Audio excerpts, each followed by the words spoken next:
Hey everyone, and welcome to my very first video. Not only my first video, but my very first PC build.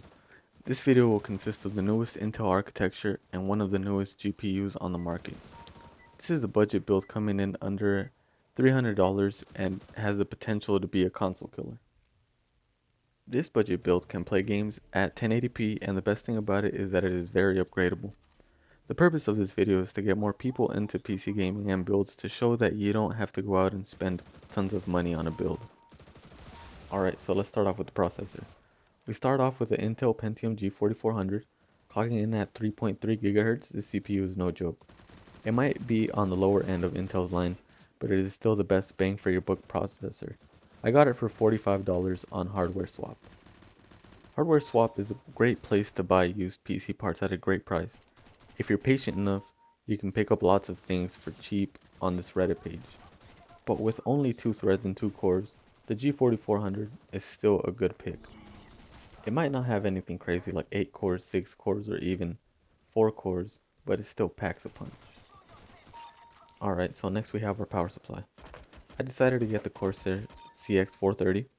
This is a 80 plus bronze power supply, and this is a 430 watt unit.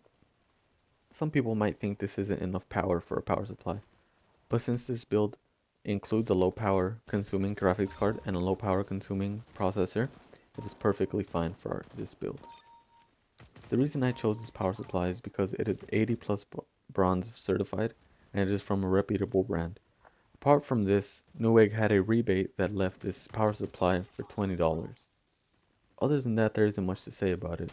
It's good and it's a quiet power supply. Here we have the motherboard. I decided to get the MSI H110 Pro motherboard. It's a micro ATX board. This motherboard was literally the cheapest one I could find that was compatible with the G4400 processor.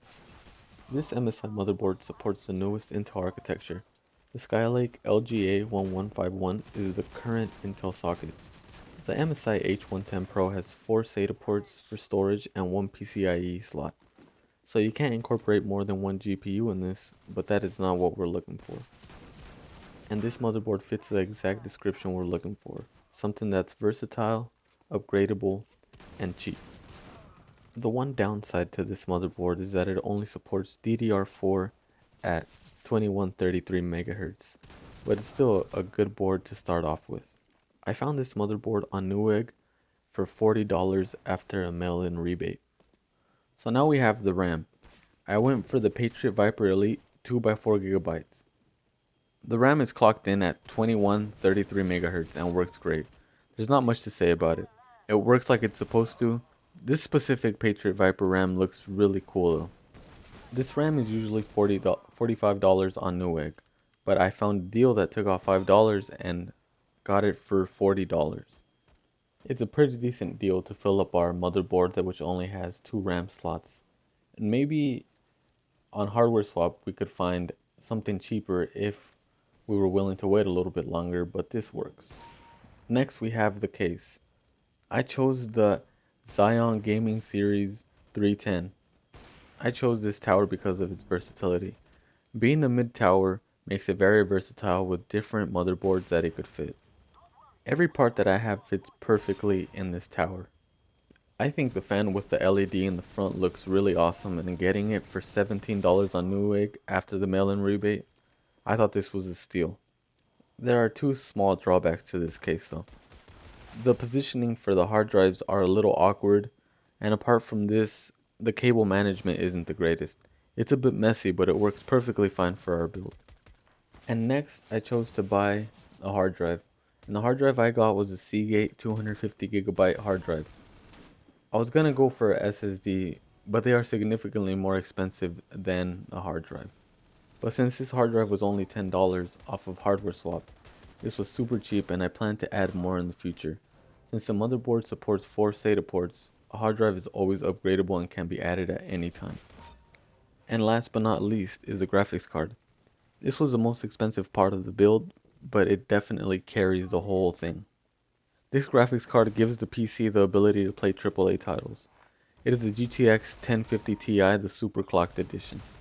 Its small form factor makes it the perfect graphics card for the motherboard and the whole build altogether. This GPU is a 4GB GDDR5 variant that comes in at a base clock of 1354 MHz. This thing is a serious beast and will take on most things you throw at it. Although the CPU does hold it back a bit, it can still take on the AAA titles. I bought this graphics card at jet.com. It had a 15% discount which left the 1050 Ti at $127 with shipping and tax. And since it was one of the newer graphics cards out right now, on the budget side, I really wanted to try this one. I have heard great things about it and it has not let me down at all. It runs every game super smooth and everything works great. Thank you for watching my very first video. I hope you enjoyed it and hopefully you learned something new. All the parts together set me about $300. A little bit under that actually. I didn't even take a $15 discount into account for using Android Pay. If I was a little bit more patient in this build, I probably would have found parts a lot cheaper on things like Hardware Swap or maybe even Craigslist.